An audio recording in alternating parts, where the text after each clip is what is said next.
إذا كان الله والملائكة يصلون على النبي يبقى المطلوب منكم انكم تعملوا ايه بقى؟ صلوا عليه وسلموا تسليما. طيب الصلاة من الله لها معنى، ومن الملائكة لها معنى، ومن المؤمنين المأمورين بها لها معنى، كل واحد على حساب ايه؟ يبقى الصلاة من الله الرحمة، والرحمة الشاملة والرحمة العامة. يبقى الصلاة من الله الرحمة العامة المطلقة، والصلاة من الملائكة الدعاء، والصلاة من المؤمنين بالاستغفار. استغفروا الايه؟ استغفروا لرسول الله. لك لا، استغفارهم لرسول الله استغفارهم لأنفسهم. استغفارهم لرسول الله استغفارهم لمين؟ لأنفسهم. ليه؟ لأن رسول الله صلى الله عليه وسلم جاء رحمة له، وما دام جاء رحمة له يبقى كان يجب إن توقيره لا يغيب عن بالهم أبدا. فهم إن استغفروا فاستغفار عن الغفلة عنه صلى الله عليه وسلم، أو عن إنهم لم يتقدم اسمه فيصلوا عليه.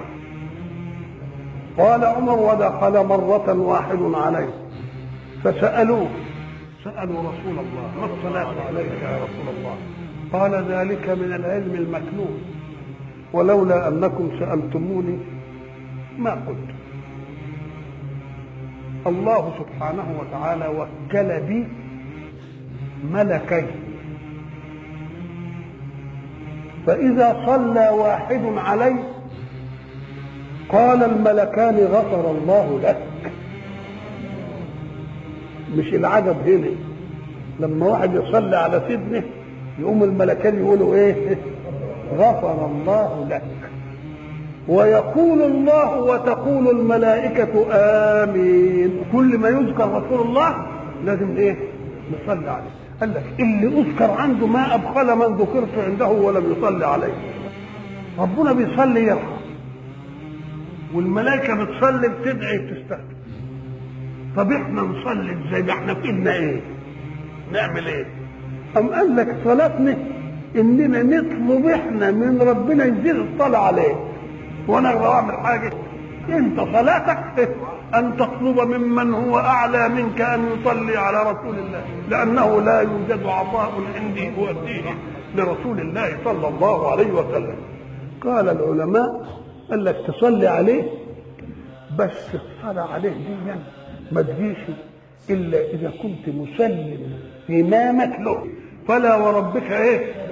لا يؤمنون حتى يحكموك فيما شجر بينهم.